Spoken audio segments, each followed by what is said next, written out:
संस्कृति क्या होता है? हाँ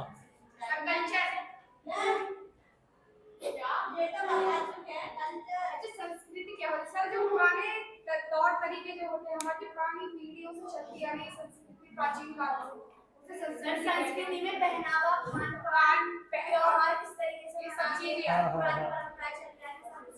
सब कुछ संस्कृति में, संस्कृति में बदलाव आते हैं या नहीं आते हैं? हैं? आते हैं। हाँ ये बात, क्योंकि बहुत चीजें बदल गई, पहनने का तरीका भी बदल गया है, खान पान में बदलाव आया है, हाँ। बोल चाल में भी काफी सब चीजें डिफरेंट हो गया है। हाँ सेकंड में अपनी ये क्या लिखा है? कौन सा?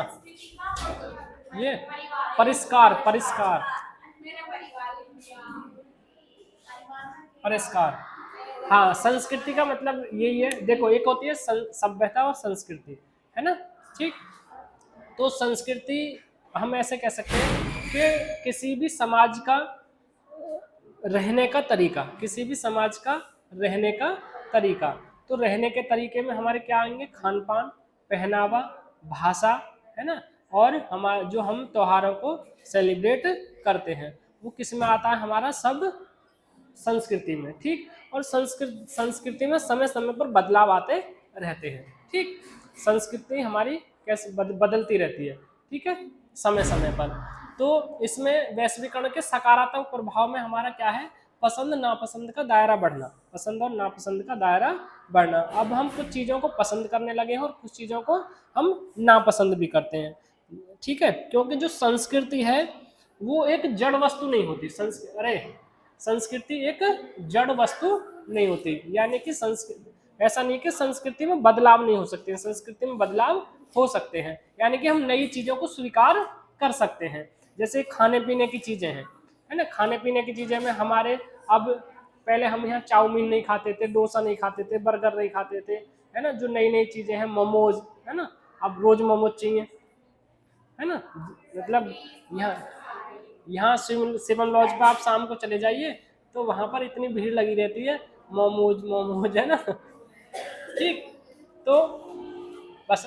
और पहनावे में अंतर आया है हमारे, ठीक है, पहनावे में हम बहुत चीजें मतलब बदली हैं, जो हमारी है ना परंपराएं चीजें। भाई आजकल आप देखोगे जींस टॉप, है ना, और जो नीली जींस है उस पर कुर्ता, ठीक, और डिफरेंट टाइप्स के और क्लोथ्स हैं, मतलब है ना, अलग अलग चीजें हैं, ठीक है ना। शॉर्ट्स भी चल गए, है ना, शॉर्ट्स के नाम पे तो कुछ भी पहन रहे हैं, है ना, शॉर्ट्स के नाम पे तो कुछ भी पहन रहे हैं आजकल। ठीक, तो ये पॉइंट समझ में आ गया? ठीक, संस्कृति का परिष्कार, संस्कृति का परिष्कार, है ना। संस्कृति का परिष्कार में यही है कि हाँ संस्कृति में चीजें ऐड हुई हैं, संस्कृति में चीजें हमें मतलब उनका उनका बढ़ जाना, उनका क्या हो जाना? बढ़ जाना। जैसे पहनावा है, हम हमारा जो ट्रेडिशनल पारंपरिक पहनावा है, जैसे महिलाओं का है साड़ी, है ना, क्या था? साड़ी, ठीक है, लेकिन अब महिलाएं भी अलग अलग प्रकार के कपड़े पहन रही हैं। पुरुष का क्या होता था? जैसे लुंगी कुर्ता, है ना, या धोती कुर्ता, इस तरीके से पहले होता था, लेकिन अब अलग अलग तरह के फॉर्मल पैंट हो गई, जींस पैंट हो गई, है ना, और ट्राउजर हो गई दुनिया भर के, है ना, इस तरीके से, है ना, महिलाओं और पुरुषों के पहनावे में अंतर आया है। ठीक, खाने पीने की चीजों में अंतर आया, मतलब उसमें अब दक्षिण भारत के लोग उत्तरी भारत की जो डिशेज है उनको पसंद करते हैं, जो उत्तर भारत के लोग हैं दक्षिण भारत की बहुत सारी डिश है, इडली है, डोसा है, उनको पसंद करते हैं, है ना। तो इसमें संस्कृति में परिष्कृत हुआ, मतलब एक तरह से बहुत सारी चीजें ऐड हुई हैं। गाँव मतलब म्यूजिक को लेकर ले लीजिए, है ना, अब हमें है ना है ना, ठीक, देखो म्यूजिक, ये म्यूजिक के बारे में बताएंगे, हमें बहुत सारे जो फॉरेन म्यूजिक है वो पसंद आने लगा है, और जो कोरियन डांस है ना, बहुत से कोरियन डांस बहुत करते हैं बच्चे, है ना, पॉप सॉन्ग्स हैं, है ना, उन पे आप लोगों को नाचते हुए देखा होगा। ठीक, तो ये है। और संस्कृति का विभिन्नीकरण, संस्कृति का विभिन्नीकरण मतलब संस्कृति में अलग अलग चीजें हुई हैं, संस्कृति में क्या हुई हैं? अलग अलग चीजें। जैसे इसमें ये देखो, बात नहीं करो, संस्कृतियों के मेलजोल से उनकी ताकत का सवाल गौड़ है, परंतु इस बात पर ध्यान दिया जाना चाहिए सांस्कृतिक प्रभाव एक तरफा नहीं होता। मतलब अगर हम अलग अलग टाइप्स के लोगों से मिलते हैं, मान लो हम किसी अंग्रेज से मिले, किसी अमेरिकन से मिले, किसी अफ्रीकन से मिले, आपस में तो बातचीत करेंगे, तो हमारा कल्चर वो एक्सेप्ट करेंगे और उनका हम करेंगे, तो इस तरीके से संस्कृति का आदान प्रदान हो जाता है। ठीक, तो इस जिससे संस्कृति में विभिन्नता आती है ना। हाँ, संस्कृति में क्या आता है, विभिन्नता आती है। अरे लड़की इधर देखो। ठीक, अब वैश्वीकरण के नकारात्मक प्रभाव क्या है। वैश्वीकरण द्वारा सांस्कृतिक समरूपता लाना, क्या मतलब हो गया इसका, बताओ। वैश्वीकरण द्वारा सांस्कृतिक समरूपता लाना, बताओ जल्दी।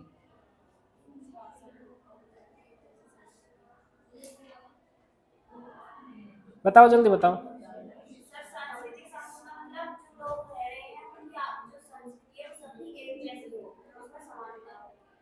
हाँ, समरूपता का मतलब है कि वैश्वीकरण के द्वारा संस्कृति में समरूपता लाए जाने की कोशिश की जा रही है ना। यानी कि जो आजकल देखा होगा, पश्चिमीकरण ज़्यादा बढ़ रहा है, वेस्टर्नाइजेशन ज़्यादा बढ़ रहा है, पश्चिमीकरण को ही लोगों ने ये मान लिया है कि ये ज़्यादा सभ्य है, ज़्यादा अच्छा पहनावा है।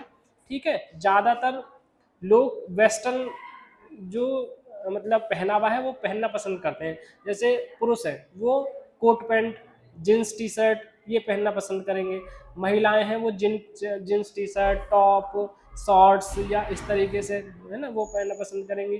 ठीक है, जिससे मतलब एक संस्कृति का उदय होगा, है ना, जो कि गलत है, जो कि गलत है।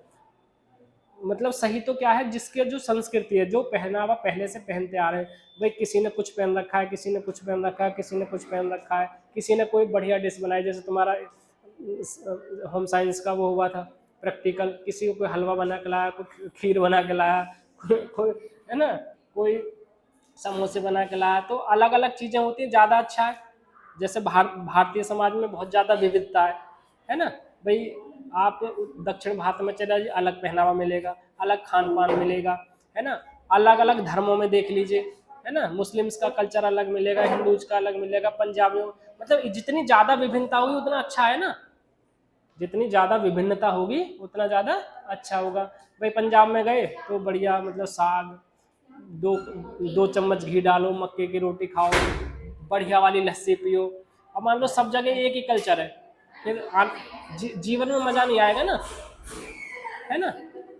जैसे कहीं घूमने जाते हैं, है ना, तो उनका जो पहाड़ी एरिया है उनका जो पहनावा अलग होता है, वहाँ उनकी ड्रेस पहन के फोटो खिंचवाते हैं सब, है ना, है ना, अलग से बढ़िया सा वो, है ना, देखा होगा आपने।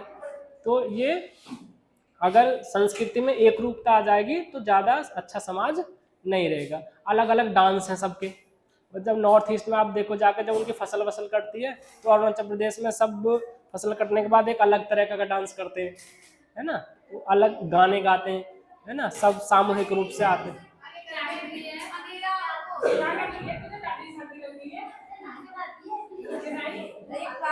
बस बस हो गया, हो गया, ये पॉइंट समझ में आ गई बात।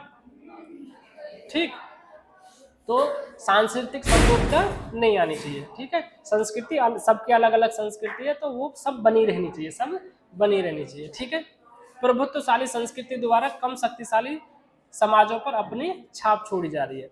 मतलब जो ताकतवर देश है या शक्तिशाली क्या है देश है, प्रभुत्वशाली, जैसे मान लीजिए हम वेस्ट वाली कंट्रीज हैं, पूरा यूरोपियन कंट्रीज हो गए, अमेरिकन कंट्रीज हो गए, है ना, वो क्या करते हैं, मतलब बल्क में सामान बनाएंगे, खाने पीने की चीज़ें हैं, जो गरीब देश हैं उन पे उनको लादने की कोशिश की जाएगी, जिससे उनकी अपनी संस्कृति खत्म हो जाएगी, है ना। जैसे अलग अलग धर्म होते हैं, ठीक, तो जो क्रिश्चियंस होते हैं, क्रिश्चियनिटी क्या करती है, उनको पैसा देंगे, लालच देंगे, तो उनको अपने धर्म में क्रिश्चियन बना लेंगे।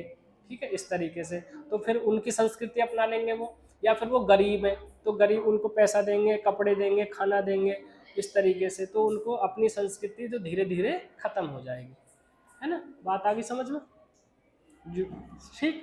और क्या है, विभिन्न संस्कृतियां अपने को अमेरिकी ढर्रे पर ढालने लगी हैं कि अब जो अमेरिकी संस्कृति है कि जी वही वही वाली बात के भाई जो एक तरह से खाना हमें टेबल पर बैठकर खाना है, चम्मच से खाना है, कोट पैंट पहनने हैं, टाई लगानी है ना, और महिलाओं को जींस टी शर्ट पहनने हैं और मतलब और भी अलग तरह के कपड़े पहनने हैं। जो अमेरिकन कल्चर है वो सब पे लादा जा रहा है एक तरह से, ठीक है। तो जो कि वैश्वीकरण का क्या है, नकारात्मक प्रभाव है। ये मान लिया गया है कि जो वेस्टर्न कल्चर है वो सबसे अच्छा है, जो कि बिल्कुल गलत है। मतलब अच्छा हो सकता है, आपका अच्छा है ठीक है, लेकिन हमारा भी अच्छा है। आपका, हम ये नहीं कह रहे कि आपकी संस्कृति सही नहीं है, हमारी भी संस्कृति है। देखो संस्कृति का विकास भौगोलिक आधार पर भी तय होता है। अब संस्कृति भौगोलिक आधार पर कैसे तय होती है, अब तुम ये पूछोगे, है ना। बताओ, तुम दिमाग लगाओ कैसे कैसे होता है। जो भौगोलिक कंडीशंस हैं या क्लाइमेट है वो कैसे कैसे मतलब कैसे संस्कृति को प्रभावित करता है। सर क्लाइमेट कैसे करता है? अगर यहाँ पे क्लाइमेट गर्म है और हम सहने के कपड़े ऐसे पहने हैं कि वो यहाँ पे पहने नहीं जा सकते। हाँ जींस, हाँ मतलब चुस्त पहन ले, मतलब जींस पहनते हैं हम यहाँ, है ना। तो जींस का कोई मतलब नहीं है, मतलब फैशन के लिए हम जींस पहनते हैं वो अलग बात है। लेकिन यहाँ पर मतलब 45 डिग्री के टेम्परेचर में आप जींस पहन रहे हो, है ना, तो वो तो दिक्कत ही करेगी, खुजली करेगी, है ना। हाँ नहीं करेगी, है ना, पसीने आएंगे, है ना, और स्किन डिजीज होगी, ठीक है। और भी कई नुकसान है जींस पहनने के, और भी कई नुकसान है, ठीक है। इस तरीके से तो मतलब जो जोग्राफिकल कंडीशंस हैं, मान लीजिए कहीं पर ठंड, लद्दाख में ठंड पड़ती है तो लद्दाख में मोटे कपड़े बनाए जाएंगे, इस तरीके से, है ना, पहनावा प्रभावित होगा। खान पान, है ना, वहाँ पर गर्म चीज़ें खाई जाएंगी, इसलिए खान पान प्रभावित होगा। इस तरीके से जोग्राफी, मतलब वहाँ पर कोट पैंट और टाई क्यों लगाते हैं, मतलब वहाँ पर ठंडी हवाएं चलती हैं, ठंडे रीजन्स हैं, तो इसलिए वहाँ पर टाई का कल्चर है कि हाँ भी गले में हवा ना जाए, ठीक है। लेकिन यहाँ टाई लगाने का कोई मतलब नहीं बनता है, ठीक है। हमारे यहाँ का जो पहनावा है वो मतलब कुर्ता और ये पाजामा, बिल्कुल ढीले ढाले कपड़े। दक्षिण भारत में चले जाइए आप, दक्षिण भारत में लुंगी होती है, कुर्ता होता है, लुंगी होती है, क्योंकि गर्म जलवायु है। कैसी जलवायु है, गर्म जलवायु, इसलिए वहाँ मतलब ज्योग्राफी हमारा पहनावा और खान पान तय करती है, समझ रहे। जैसे बुर्का है ना, वहाँ पर मतलब जो अरब कंट्रीज हैं वहाँ पर रेती मतलब हवाएं चलती हैं बहुत तेज, रेत उड़ के आता था, है ना। तो उससे रेत से बचने के लिए एक तरह से बुर्के को अपनाया गया था, फिर वो ट्रेडिशन बन गया, है ना। मतलब यहाँ पर आप 40 डिग्री, मतलब मैं वैसे नहीं कह रहा हूँ किसी को, 40 डिग्री टेम्परेचर में एक तो यूनिफॉर्म मतलब एक ड्रेस पहले पहन रखी है, ऊपर से तुमने बुर्का पहना, और वो भी ब्लैक कलर का, सनलाइट को ऑब्जर्व करेगा, है ना, तो स्किन डिजीज होंगी, और भी मतलब और भी प्रॉब्लम्स होंगी, ठीक है। इस ये आपने मतलब ऑब्जर्व किया होगा भाई, ब्लैक कितना ऑब्जर्व मतलब सनलाइट को ऑब्जर्व करता है, तो इस तरीके से, है ना।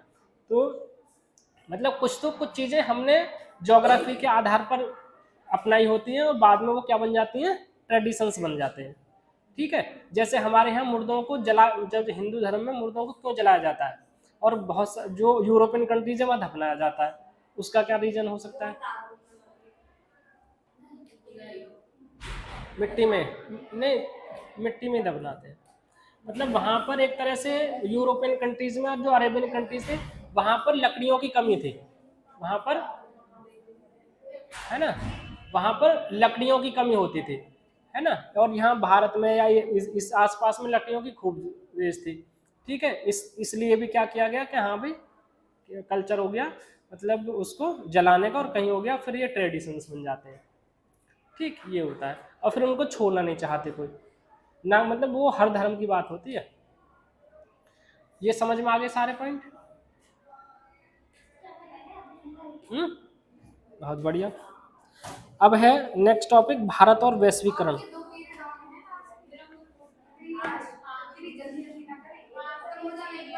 हाँ आज मुझे खत्म करना है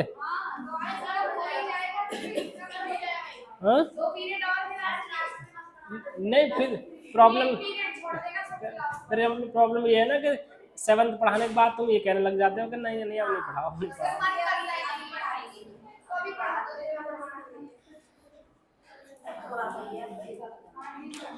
भारत और वैश्वीकरण।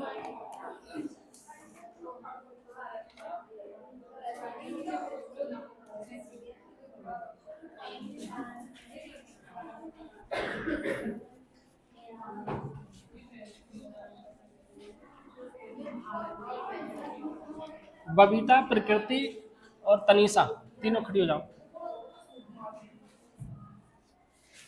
अरे खड़े तो हो जाओ। तनीषा ये बताओ वैश्वीकरण क्या है? जिसमें पूंजी, तकनीक, श्रम एवं व्यवहार यानी वस्तु या सेवा बिना देख के बताना है। रुकावट का प्रभाव होता है। क्या होता है?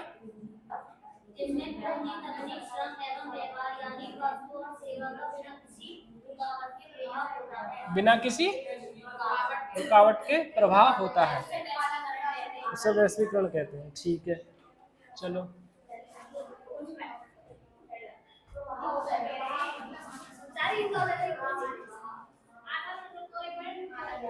चलो चलो सुनो, समझ लेते हैं। भारत और वैश्वीकरण मतलब उस समय औपनिवेशिक भारत क्या है?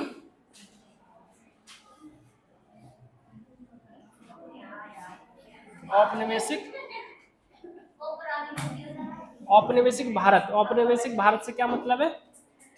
किसी के अधीन। हाँ, जब भारत ब्रिटेन के अधीन था तो उस समय क्या होता था, मतलब ये क्या है भारत, ये क्या है भारत और ये क्या है इंग्लैंड। तो पहले अरे इधर देख लो, तो औपनिवेशिक भारत में जो कच्चा माल था क्या था?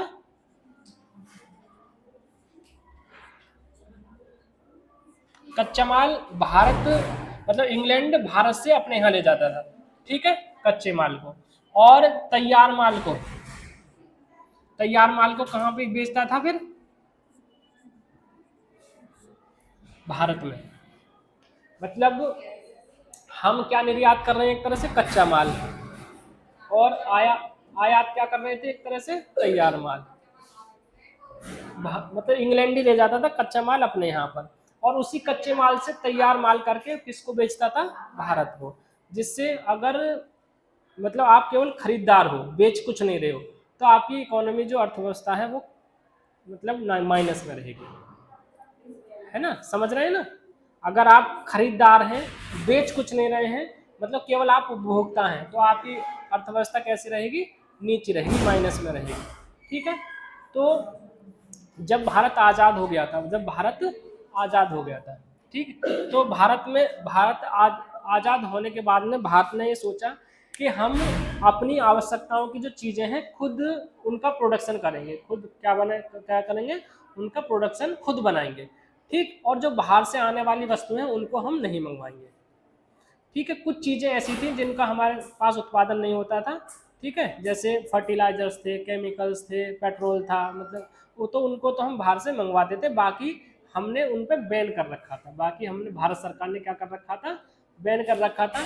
जो ये नीति थी, मतलब आवश्यकताओं की चीज़ों को खुद बनाना और बाहर की वस्तुओं को ना मंगाना, तो इस नीति को क्या कहा गया था? संरक्षणवाद की नीति। क्या कहा गया था?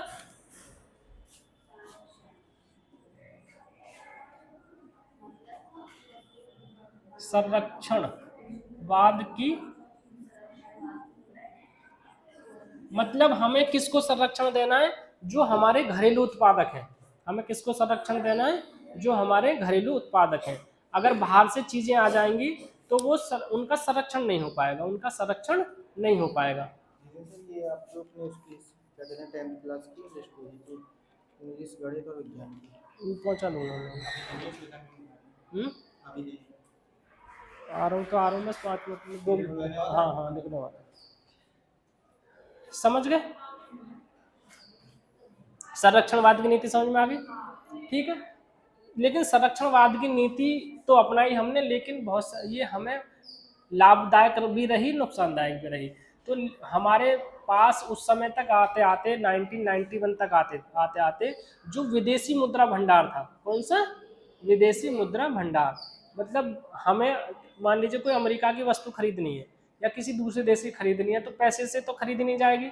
उस समय डॉलर मतलब ज़्यादा इंटरनेशनल मार्केट में क्या चलता है, डॉलर और यूरो, तो हमें डॉलर की आवश्यकता होगी, तो हमारे पास डॉलर कम हो गया था, तो अर्थव्यवस्था बहुत डगमगाई हुई थी।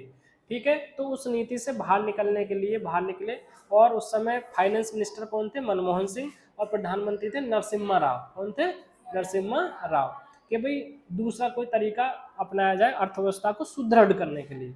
ठीक है, तो हमने कल जो मैंने बताया था, हमने उस समय क्या अपनाया, एलपीजी मॉडल, कल बताया था क्या अपनाया, एलपीजी मॉडल, मतलब क्या किया जाए, उदारीकरण किया जाए, उदारीकरण किया जाए, है ना, प्राइवेटाइजेशन मतलब निजीकरण किया जाए, मतलब अब जो भी वस्तुओं का उत्पादन कर रही थी, कौन कर रही थी, सरकार कर रही थी। 1991 से पहले सारे वस्तुओं का उत्पादन कौन कर रही थी, सरकार कर रही थी। तो सरकार ने क्या किया, विनिवेश किया, क्या किया, विनिवेश। अब ये क्या होता है, विनिवेश का मतलब ये था कि ये कहते हैं कि यदि हमें कुछ चीज बेच दी, जैसे हम कुछ चीज को बेच देते हैं, उसका पैसा कहीं और इन्वेस्टमेंट। हाँ, यहाँ पर विनिवेश का मतलब है कि जो सरकार के अंडर में चीजें थी, जो सरकारी चीजें थी, सरकार ने उनको बेचकर, मतलब प्राइवेट लोगों को बेचकर उसका पैसा दूसरी जगह लगाया, और जो प्राइवेट लोगों को वो बेची गई वहां पर उन्होंने और अच्छे तरीके से काम किया, तो उत्पादन बढ़ा, है ना। जैसे बीजेपी गवर्नमेंट ने बहुत ज़्यादा विनिवेश किया है अभी, है ना, बहुत सारे जो गवर्नमेंट ऑर्गेनाइजेशंस थे उनको सेल कर दिया, समझ गए। तो एल्यूमिनियम कंपनी, होटल्स और भी बहुत सारे सेक्टर्स में चीज़ों को गवर्नमेंट ने बेच दिया, ठीक, विनिवेश किया गया। इससे क्या हुआ, इससे फायदा मिला भारत को, विदेशी मुद्रा भंडार बढ़ा, निर्यात बढ़ा, है ना, मतलब हम चीज़ों को क्या करने लग गए, निर्यात करने लग गए। तो ये था भारत और वैश्वीकरण, ठीक है, समझ गए, ये बात समझ गए ना, क्या समझे बताओ, कशिश बताओ क्या समझे, जल्दी बताओ। अरे शुरू से बताओ, ये भारत और वैश्वीकरण, भारत को कच्चा माल बेचता था इंग्लैंड को, और इंग्लैंड इसे तैयार करके बेचता था, इससे भारत को नुकसान होता था, फायदा, फायदा क्यों होगा, वो हमें ज़्यादा पैसे में बेचेगा तो नुकसान नहीं होगा, ज़्यादा पैसे देने पड़ रहे हैं हमें। मतलब जैसे मान लो तुम मिठाई अपने घर बना लो या बाजार से लाओ, तो फिर बाजार से लाने में फायदा है, घर बनाने में, घर बनाने में फायदा है ना, पैसा खर्च नहीं होगा। हाँ, तो फिर हमें इंग्लैंड से खरीदने में फायदा था या खुद बनाने में फायदा था, हाँ, तो फिर भारत को तो नुकसान होता था ना। बताओ प्रकृति, तुम बताओ क्या समझ, प्रकृति बताओ क्या भारत और वैश्वीकरण क्या समझ में आया तुम्हारे, खड़े हो जाओ जल्दी। चलो मैं वो दे आऊँ, है ना, मैडम को लिस्ट दे आऊँ।